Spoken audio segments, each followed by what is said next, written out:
In at number 6 is the Raptor, and this creature is one, obviously, which does have feathers. It has feathers along its arms, and it does have feathers along its tail.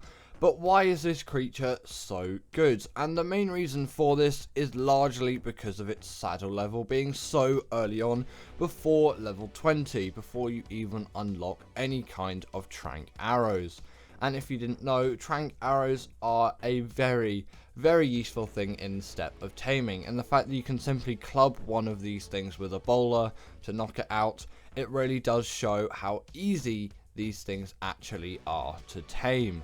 And after you've got one, you've got yourself a speedy carnivore which really can traverse nicely through any sort of terrain, and it really is fun to ride around on these things. Their only real downsides being their low weight and low stamina, but obviously the high level one you get, that won't be so much of an issue anymore, and you can obviously level, and you can do breeding as well to get stamina mutations and weight mutations, although you're probably going for damage and health mutations as well, as the Raptor's health isn't the largest, but it will still definitely rack up, especially for the time of the game when you're actually going to be taming this thing, which is really early on into your Ark adventure. So as soon as you can, really, I think you should be taming the Raptor, or at least an equivalent carnivore which is this easy to tame, or an equivalent creature in the case of the Maywing on Gen 2. But yes, a very worthy tame. Next up we have the Rock Drake, and this creature is full of all things feathers. Like, just look at how many it has. But why is the Rock Drake on this list, and why is the Rock Drake such a good and useful creature?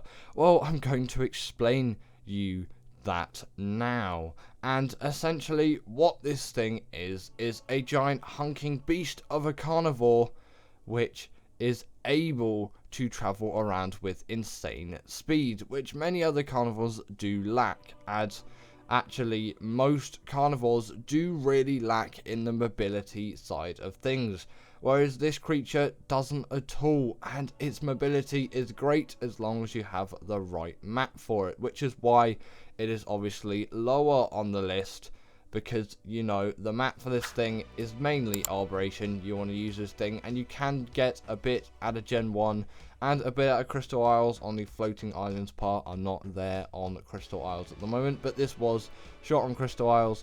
Then you're going to be having a good time. Otherwise, it's not really the best traveler out there, but it still will pack that damage in terms of its bites and all of that, which really is one which is capable of even defeating bosses, especially for choosing Rockwell on Arboration, which is a great strategy, which if you haven't tried already, get yourself some Lazarus Chowder and get yourself a Rock Drake, and then go from there. It is really a great strategy, which if you have Arboration, you should definitely try at some point. Next up, we've got the Feathery, and the Feathery really does have to be put on this list. The Tickle Chicken is an immensely great creature with obviously a wealth of feathers, and you can see it here in its ASA glory. Yes, the model really hasn't been changed around a lot, but it is nice to see it in these new lighting conditions with, you know, it's nice. It's just been kind of lit up, and, you know, the ASA definitely does look really nice for a game, aside all the performance issues. But either way, this thing's saddle is unlocked at level 69. That joke always pleases my viewers. But either way, apart from its absolutely perfect saddle level, this thing also is a really great gatherer of fiber, thatch, wood, and berries also, which, you know, they're all very useful resources in Ark, especially fiber actually, as you'll struggle to find any kind of herbivores which can gather fiber efficiently. The moss chops is to name one. But also, in terms of their other abilities on the island, these things are great for defeating the dragon boss, as it is particularly unfair to carnivores, but this is a herbivore, and with its big claws, you can tell this thing is going to pack a punch in the damage department and have the health to keep up as well, without being a carnivore. So it is really a great option for that. Your only downside being to heal it up quickly, you'll need sweet vegetable cake as opposed to just your normal meat. In at number 3, we have the Snow Owl, and this creature originally spawned on Extinction, and I don't know what other maps it'll spawn on, but I think people have said in the past it spawns on Fjorda. I may have got that wrong though. And this creature is one of immense ability. It is absolutely packed and rammed with all kinds of abilities, which is crazy to think about considering its size and also considering how easy it is to tame. This is just a simple knockout one. And its first ability, which you may have seen already, is that glide ability, which it shares with creatures like the Griffin and the Desmodus, which are all really great tames as well. The Desmodus more specifically due to Sanguine Elixir. And the Snow Owl doesn't have Sanguine Elixir, but for its first ability, it does have a heat-seeking one, where it can track down any organism that gives off heat, which I think is all organisms, but there may be some exceptions. And this is really useful in a PvP scenario if you try and track down a player which you can't find anymore that's tried to raid your base or has tried to raid your base in the past or is trying to get away if they've stolen something, anything like that. And in a PvE scenario, they're pretty useful as well, just for tracking down some small dinos. And like you've just seen there, these things can also heal up creatures, and you want to level up your stamina for that, not just for longer flights, but obviously so it can heal creatures.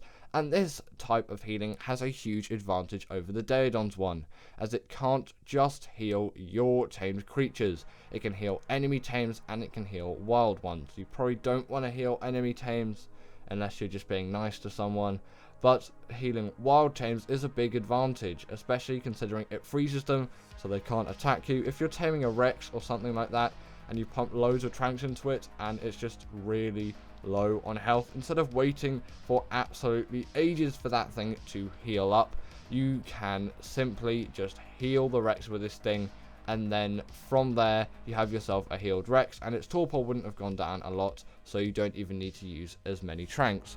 A good method for PvE Ark players out there if you have that kind of issue when taming. In at number 2 is the RG, and what really did you expect? This creature is one of immense power, and again, like the Snow Owl, immense ability. Although it doesn't have as many abilities as the Snow Owl, it has a much more significant use to the general Ark player, and it also does spawn on the island, so it is extremely accessible, which does actually matter a lot when you're getting a creature, as if that creature only spawns on like one map which isn't easily accessible, it's not really going to be the greatest creature, as people won't be able to get their hands on it without paying money or, you know, whatever you need to obtain extra DLC in Ark. Although the creature in the number 1 spot is on a DLC map, and I'll just give you a hint, it is on Valguero. You can probably guess what it is just from that.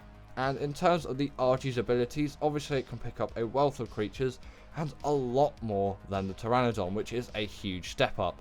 It also does have weight reduction on things like metal, crystal and obsidian, making this the best creature really, considering its level and its size, to get metal off of mountains and transport it, especially considering it can pick up Ankies and Dodix, so they can automatically harvest while you pick it up in your hands. They'll just like drag it over a metal ore and then they'll harvest it, and then you can put it in the RG's inventory and boom, you've got yourself so much metal, stone, flint, whatever you're gathering.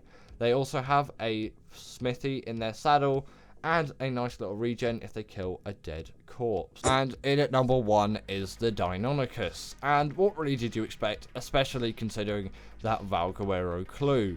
And this creature is one of the most influential out there. It just has a wealth of really great abilities, and you can't miss or discount all of them. They are so good, you really have to see them. First ability that they have is the fact that they can tear apart creatures by gripping onto them and dealing insane bleed damage towards them.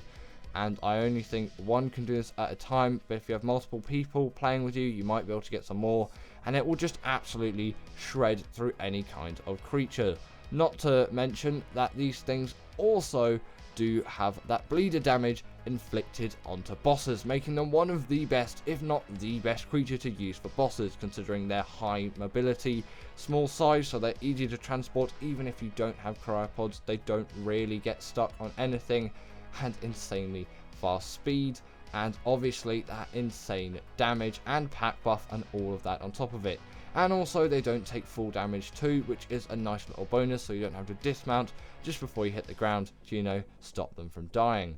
And also they can scale any kind of wall or vertical surface as well, just by jumping along it, and that really is something which can't be said about some other creatures. And although the Thyla does it somewhat better, it still does do this in increments in terms of its jumps, and it really is a creature which I think every Ark player should tame at some point. But anyway, that was the end of today's video, and I really hope that you all enjoyed this one, as I did enjoy making it. And comment down below, what is your favourite Feathery Ark tame? And I will see you all later.